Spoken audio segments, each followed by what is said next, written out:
Study IQ IAS, आपका selection हमारा mission.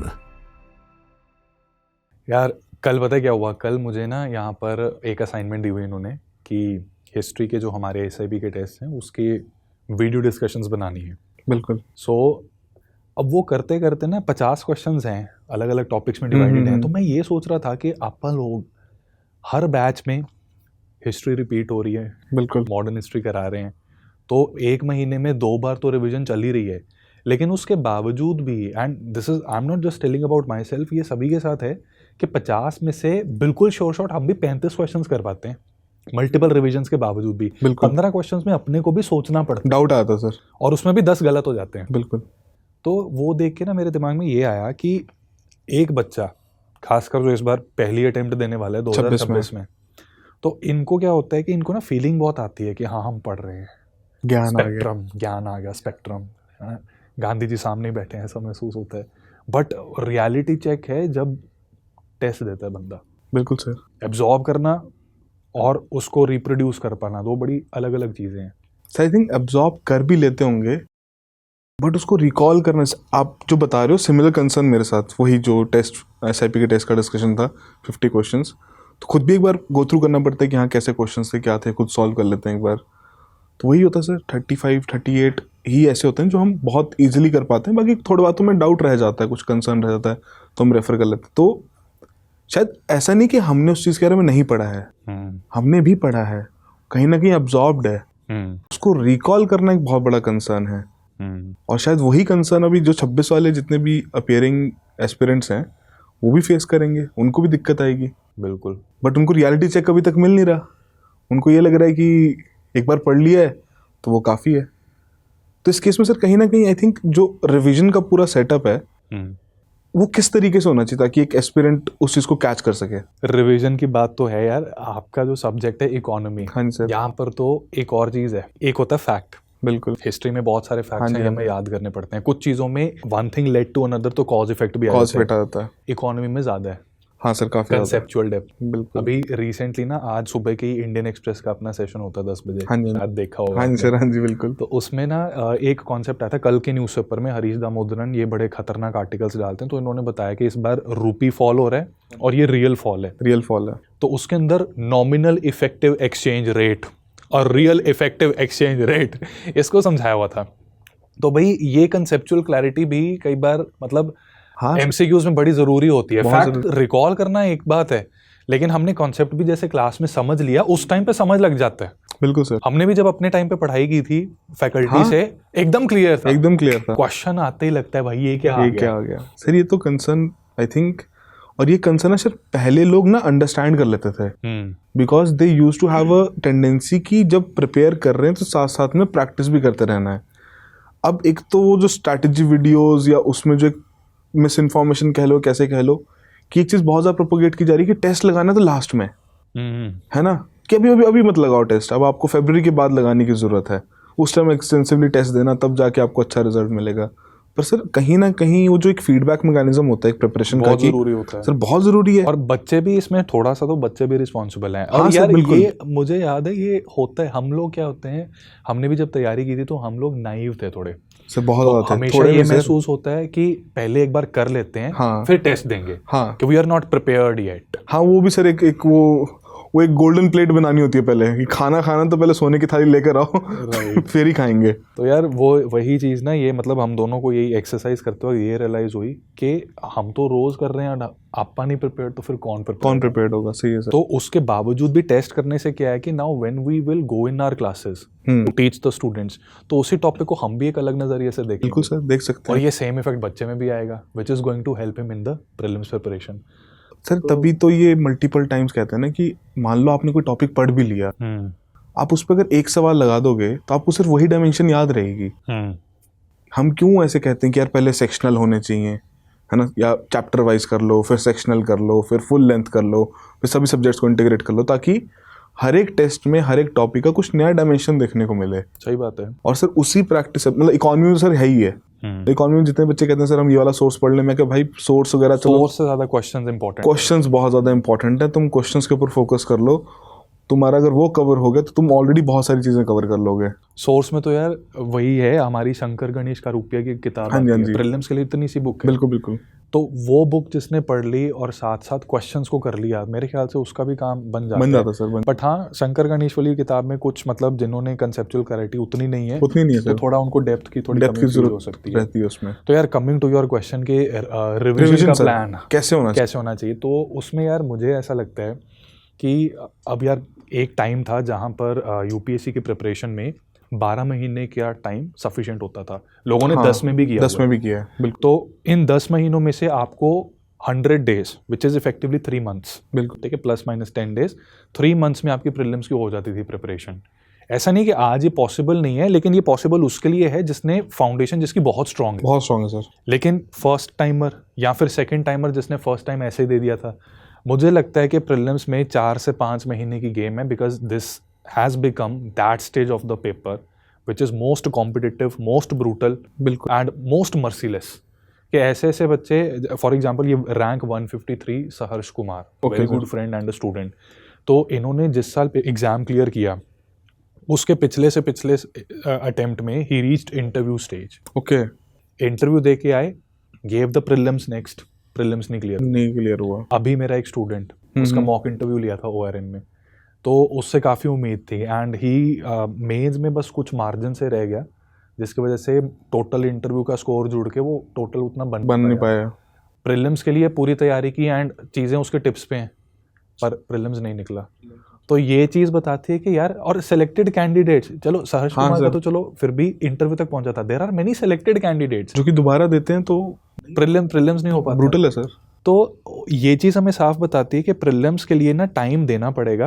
और ये जो इफेक्ट है ना, सरकार पहले क्या था कि 4 अटेम्प्ट होते थे जनरल कैटेगरी के, ठीक है, ये नंबर बढ़ गया, 6 अटेम्प्ट कर दिए, इसका इफेक्ट अब नजर आ रहा है। हाँ, if you look at annual reports of UPSC, हाँ जी, ये 72nd 73rd एडिशन जो निकली है, उसमें क्लियर कट दिख रहा है कि वे बैक इन 2011 अराउंड 15 से 20% बच्चे होते थे जो पहली अटेम्प्ट में रैंक ले आए। अब ये नंबर 7% रह गया और सर और गिर रहा है, गिरता जाएगा सर। जिसका एक और चीज़ मैं आपको बताता हूँ, जैसे ना, अगर आप थोड़ा रिलेट कर पाओगे, हमारे टाइम में जो प्रिपरेशन का एक फोकस था, या अगर कोई डिसाइड कर भी रहा है that we want to prepare like this, है ना, कि हम तैयारी करना चाहते हैं, आप भी शायद मानोगे सर, ये स्कूल टाइम में तो नहीं था। स्कूल टाइम में हम देखते थे कि ब्यूरोक्रेट आए हैं, खुशी बहुत होती थी, बट ऐसा डिसीजन हम नहीं लेते थे कि यार हमें तैयारी अभी से शुरू करनी है। हम लेते कॉलेज, और कॉलेज में भी अगर फाइनल ईयर में, एंड मोस्ट ऑफ देम जब फाइनल ईयर भी हो चुका है उसके बाद डिसाइड किया जा रहा है कि अच्छा क्या करना, तब जाके वो एक शुरुआत होती थी। अब सर वो टेंडेंसी बिल्कुल ही चेंज हो चुकी है। There is a very good friend of mine, उनके अंकल हैं, एक चाचा जी हैं, तो चाचा जी कहते हैं अभी बच्चा 10वीं में है, इसको तैयारी करवाओ। यार ये अभी तो बिल्कुल करे, नहीं कंपटीशन बहुत ज़्यादा बढ़ गया और भी कर रहे हैं। तो मैंने उस लड़के से बात करी, मैं कहा भाई तुमने तैयारी कहते करनी तो है ही है, पर अभी का पता नहीं मुझे। मैं कहा तो फिर क्यों ऐसा? कहते नहीं, मेरे ऑलरेडी दोस्त हैं जिन्होंने शुरू कर दिया है, जगह जगह से पढ़ाई करनी शुरू कर दी है। तो आई थिंक वो सर, वो जो इंटेंसिटी है ना कॉम्पिटिशन की, जितनी ज़्यादा बढ़ती जा रही है उतना ही ब्रूटल प्रीलिम्स होता जा रहा है। और जो आपका पॉइंट था कि पहले हम 3 महीने में कर लेते थे, अब वो सर चाहिए 4 से 5 महीने सर चाहिए। और यहाँ पर ना यार एक और चीज़ बताता हूँ, जैसे मेरा ये मानना है कि 10th के बाद तो यार मतलब बच्चे को थोड़ी ज़िंदगी जीनी चाहिए सर। और एक ना हमारे सभी का एक कॉग्निटिव माइंड होता है, बिल्कुल, चीज़ों को समझने का, परखने का। तो मुझे लगता है कि आप जब हो जाते हो ना 19-20 साल के, यानी कि सेकेंड ईयर ऑफ कॉलेज, तो तब तक आप में वो कैपेबिलिटी आ जाती है कि चीज़ों को देखकर उसका क्रिटिकल एनालिसिस करके आप कर सकते हो, या एटलीस्ट अगर कोई फीड भी कर रहा है एनालिसिस तो आप उसको समझ पाओगे, राइट एब्जॉर्ब कर पाओगे। बिल्कुल। तो आई थिंक कि अगर करनी चाहिए 10th इज नॉट, मतलब it is way too early. मना ही कर दिया था मैं तो नहीं रिकमेंड करूंगा कि कोई जरूरत नहीं है, बट हाँ सेकेंड ईयर से कर सकते हो। एंड कमिंग टू ये कि यार रिवीजन प्लान क्या होना चाहिए, तो 4 महीने में ना देखो हमारे कोर सब्जेक्ट्स क्या हैं, टोटल 7 सब्जेक्ट्स हैं, history, polity, geography, economy, environment, science and technology, और करंट अफेयर्स को एक एडिशनल कंपोनेंट मान लो। बिल्कुल। तो अभी क्या चल रहा है, दिसंबर स्टार्ट हो गया, तो December, Jan, Feb, March, April and May sir end में मत गिनो सर, ये रिवीजन के लिए होता है। वैसे May is for final revision. तो महीने 5 हैं, 5 महीने मतलब मोटा मोटी आपके पास 150 दिन के हाँ करीब जी, रह गए। बिल्कुल। ठीक है, ये भी ज़्यादा ही ओवर एस्टिमेशन है ये 150 दिन के। तो 150 डेज में से if we have these 7 components तो अराउंड 20 डेज मतलब हर कंपोनेंट को दे पाएंगे हम। हाँ सर। अब खुद सोचो, पूरी polity starting from historical background से टिल लेके कॉन्स्टिट्यूशनल नॉन कॉन्स्टिट्यूशनल बॉडीज, सिर्फ 20 दिन में हमको करनी है। हिस्ट्री, हिस्ट्री तो सर आप मिडीवल, कल्चर, मॉडर्न, है ना। अभी शुक्र है post independence world history pre में नहीं आती, अगर वो आती है तो फिर तो बिल्कुल ही अलग चीज। सर आपको कभी लगता नहीं कि कभी ऐसे यूपीएससी बाउंसर डाल देगा? डाला हुआ है ना, डाला है। इकोनॉमी का एक क्वेश्चन आया था, बैंकिंग से रिलेटेड था। वो पोस्ट इंडिपेंडेंस में भी पढ़ते हैं हम। नेशनलाइजेशन ऑफ बैंक से रिलेटेड 2018 में या 17 में क्वेश्चन। तो वो पोस्ट इंडिपेंडेंस का भी लग रहा था, इकोनॉमी का भी लग रहा था। तो क्योंकि पीआई यहाँ पोस्ट इंडिपेंडेंस है नहीं सिलेबस का, तो हमने इकोनॉमी में डाल दिया। नहीं तो कर सकती है। अब नॉर्मैंडी बीच वगैरह की आती रहती न्यूज़। वर्ल्ड वॉर, ये जो फर्स्ट वर्ल्ड वॉर को खत्म हुए उसको भी समय हो गया है, तो वो डेवलपमेंट्स उस टाइम की थी। 100 साल हो जाते हैं तो वो भी न्यूज़ में आ रही है। बन जाता है। रशिया यूक्रेन, ये कौन सा, ये जो ऑटोमन टर्क्स का पूरा इशू था, इजराइल का पूरा मुद्दा है, उसको हिस्ट्री के साथ जोड़ के वो वर्ल्ड हिस्ट्री का सवाल घुमा के डल जाएगा। तो यूपीएससी को रोक नहीं सकता कोई रोक तो नहीं सकता। तो सीधी सी बात है, 7 कंपोनेंट्स हैं, इसको अच्छे से हमें करना चाहिए। अगर ये हमने तरीके से कर लिए तो काम बन जाता है। तो अब यहाँ पर चैलेंज मेन आता है कि 20 दिन क्लियर कट हमें तो ज़्यादा लगेंगे। अगर मैं बिल्कुल बच्चे के पॉइंट ऑफ व्यू से सोचूं, नहीं तो एक लेवल अपना, it will take some time. 5 दिन में पॉलिटी लक्ष्मीकांत हो जाती थी, provided we look at those things which are going to come in prelims. Exactly, जो रेलेवेंट है। राइट। ये बात नया बच्चा नहीं समझ पाता। वो पूरा पेज नंबर 1 चैप्टर नंबर 1 से स्टार्टिंग से लेकर एंड तक लगा रहता है, पढ़ता रहेगा, रटने की कोशिश करेगा। बिल्कुल। और जब तक किताब सामने होती ना, हमें महसूस होता है कि हम पढ़ रहे हैं, लेकिन हम कितने पानी में पता तब लगता है जब टेस्ट देते हैं। सर इसमें सर एक और चीज़ है, ये तो आपने फिर भी एक बहुत ही शायद स्टूडियस बच्चे की कहानी बता दी कि जो किताब खोल के एटलीस्ट एफर्ट मारा है पढ़ने की। अब देयर आर सर्टेन चैप्स जो कि ये भी सोच रहे हैं कि जनवरी में क्या करेंगे, पिछले जनवरी से लेकर अभी तक की जितनी भी करंट अफेयर मैगजीन्स हैं उनको पढ़ना शुरू कर देंगे 10 दिन एक मैगजीन को। क्योंकि सर उसमें पता एक लॉजिक मैं बताता हूँ, जो एक स्टूडेंट था उसने मेरे को आश्चर्यचकित किया कि ऐसा भी वो सोच रहे हैं। तो क्या लॉजिक बना रहे हैं वो ये सोच रहे हैं कि जैसे अगर ये पर्टिकुलर मैगजीन है, करंट अफेयर की न्यूज़ है, पीछे बैकग्राउंड है, तो करंट भी कवर हो गया और स्टैटिक भी कवर हो गया। अच्छा। अच्छा। अब वो स्टैटिक की जो बैकग्राउंड इन्फॉर्मेशन दी है वो आपको रिवीजन करने के लिए दी है, और शायद आप तभी उसको समझ पाओगे जब आपने एक्चुअली वो स्टैटिक पढ़ रखा हो। या एक और सर बहुत बड़ा डाउट रहता है कि सिर्फ और सिर्फ करंट अफेयर्स की कहीं से क्लासेस मिल जाएं, उन्हीं को पढ़ लेंगे, वहाँ पर बैकग्राउंड भी बता देंगे और सवाल निकालने लायक हो जाएंगे। नहीं यार, ये देखो क्लासेस जो हैं वो सप्लीमेंट कर सकती हैं, बिल्कुल, और क्लासेस सेल्फ स्टडी की रिप्लेसमेंट नहीं होती कभी भी। बहुत से बच्चों को लगता है कि कोचिंग ज्वाइन कर ली, क्लासेस लगा रहे हैं, ये हमारी पढ़ाई है।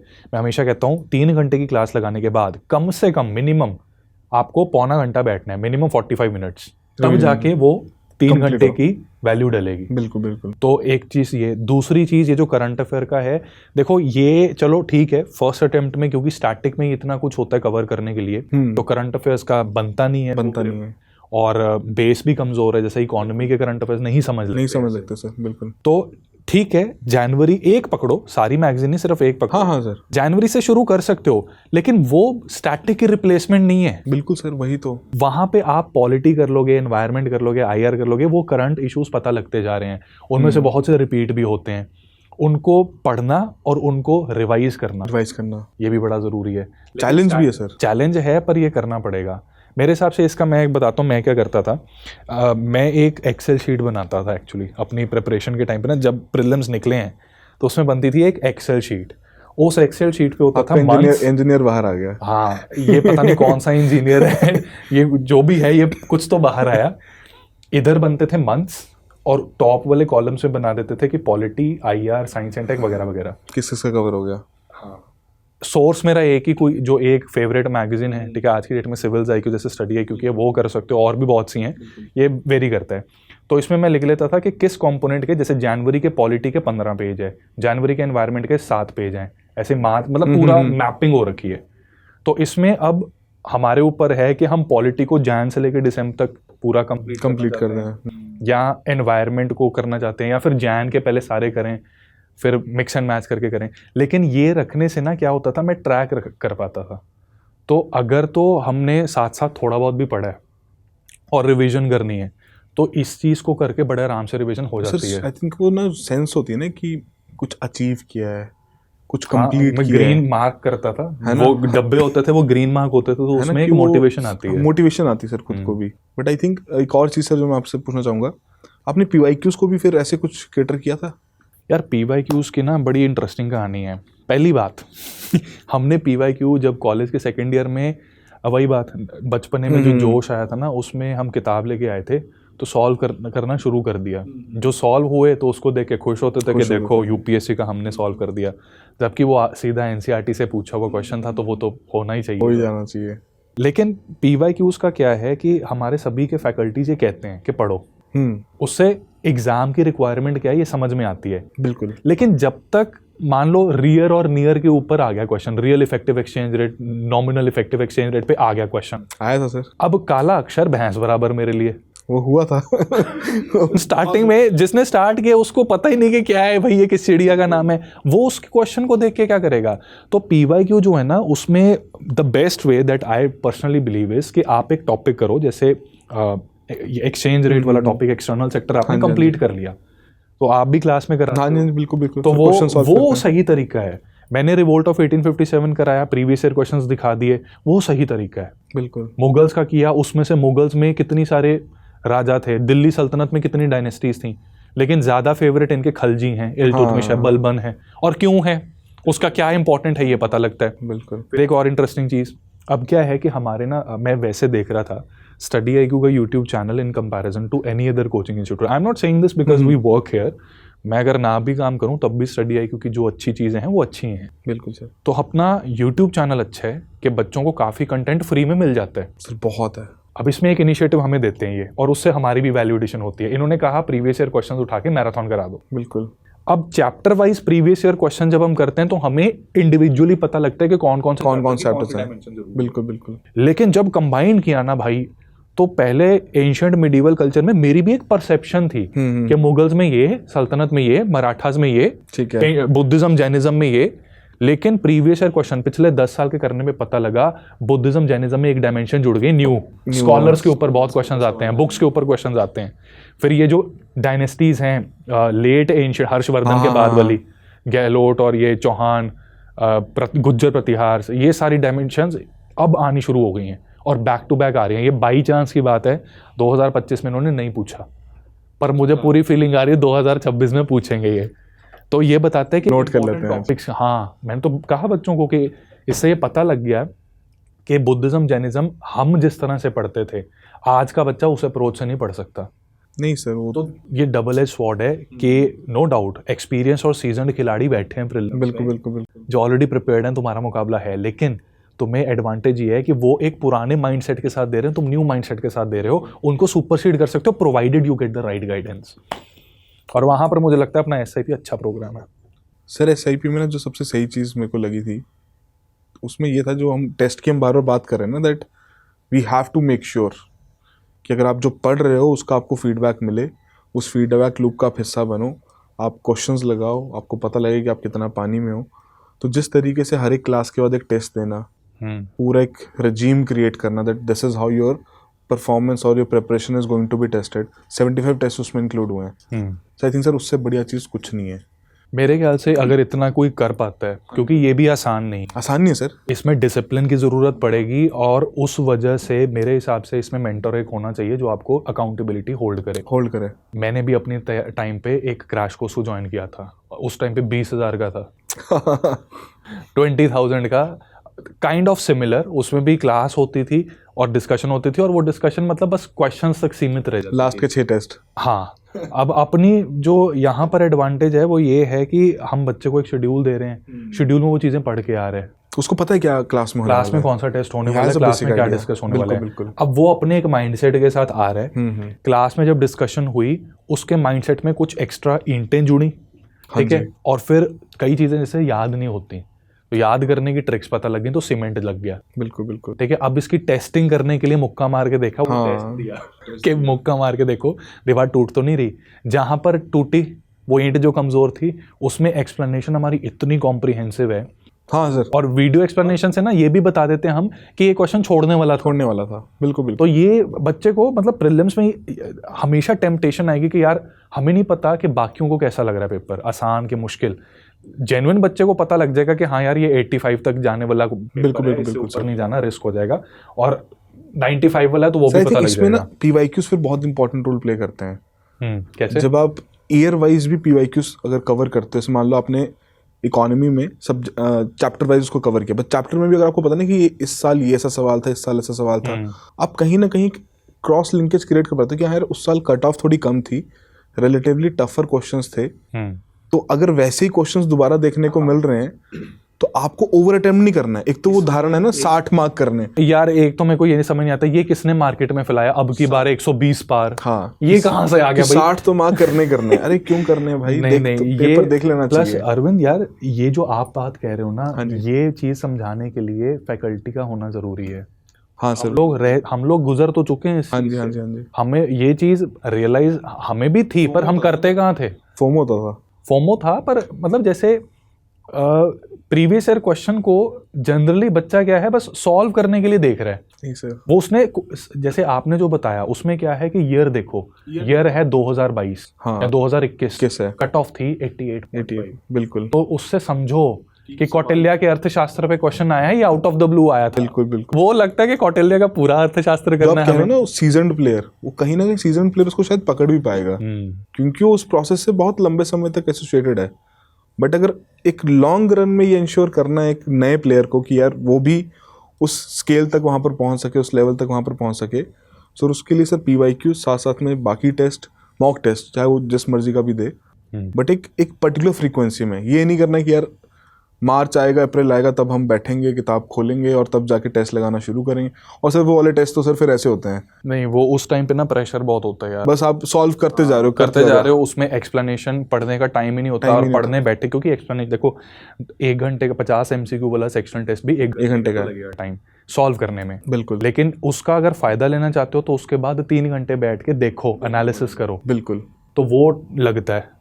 तो मार्च अप्रैल में आप खुद सोचो जहां पर वैसे ही टाइम ही नहीं बचा है, बिल्कुल पसीने छूटे हुए, गीली पीली हो रही सब कुछ, तो उसमें मतलब प्रेशर में क्या सीख पाएगा? और रिटेंशन, प्रेशर में हमेशा रिटेंशन कमजोर पड़ती है।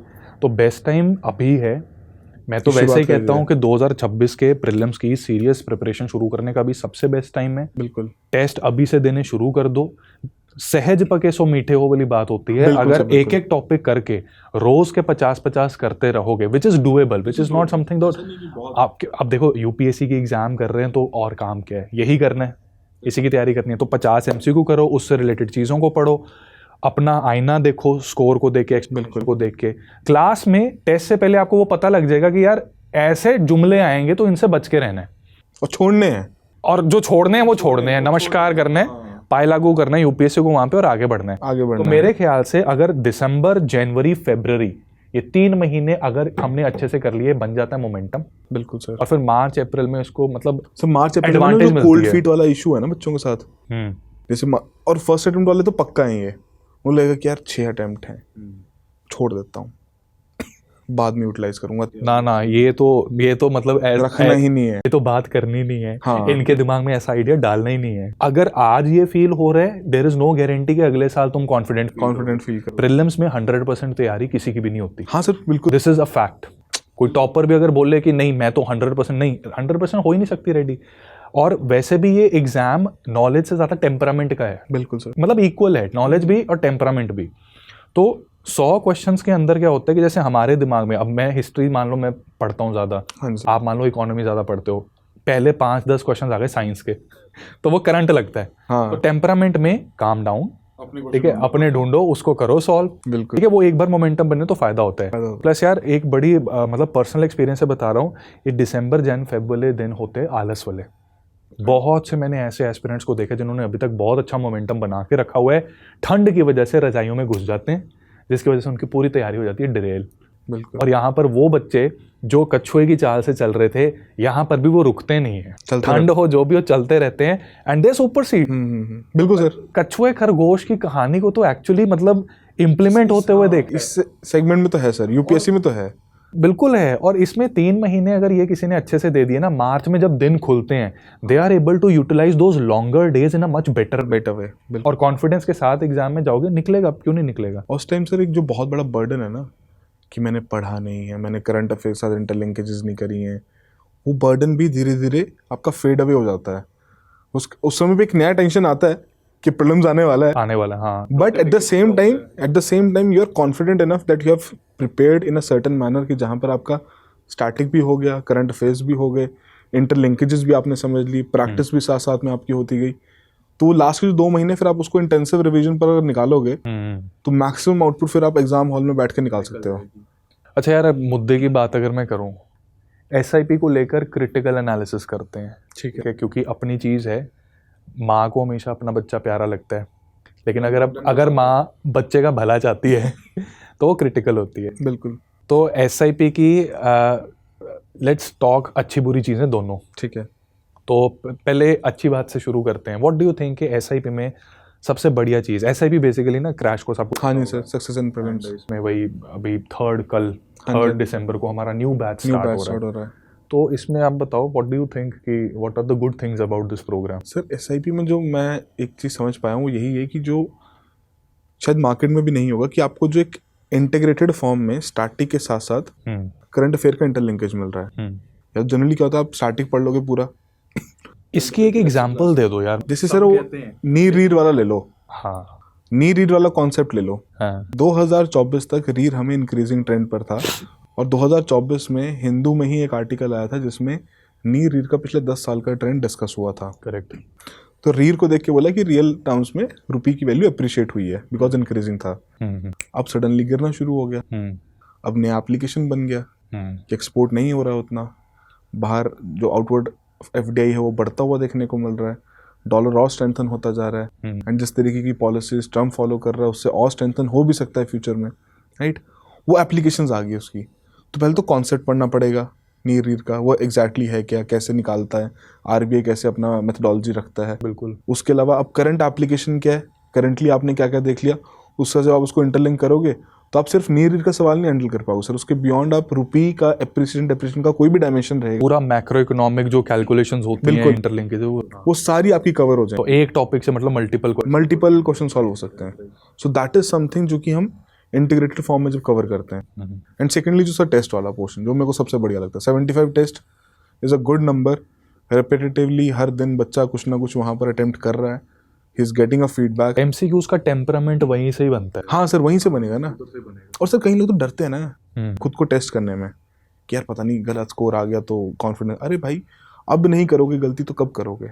Now is the time when you make mistakes, learn from them, ताकि उस D-Day वाले दिन आप एग्जाम हॉल में बैठो तो वहाँ गलतियाँ ना। तो मेरा तो ये है। तो अच्छी बात की। अब क्रिटिकल बात करूँ इसकी एक। बिल्कुल सर, बुरा नहीं मानेगा कोई। यार क्रिटिकल बात ना SIP में मुझे ये लगती है कि मतलब अब ये डिपेंड करता है कि कौन सा बच्चा एनरोल कर रहा है। अगर कोई बच्चा जिसका बेस उतना ज़्यादा स्ट्रांग नहीं है, खुद से हाथ पैर मारने की कोशिश की और अब SIP से एक्सपेक्ट कर रहा है कि यहाँ पर सब कुछ हो जाएगा, तो SIP मतलब वो कॉम्प्रिहेंसिव नहीं है, वो क्रैश कोर्स इसलिए है एंड इट इज़ SIP, है ना। SIP मतलब सक्सेस इन प्रीलिम्स, तो प्रीलिम्स के ऊपर फोकस्ड है।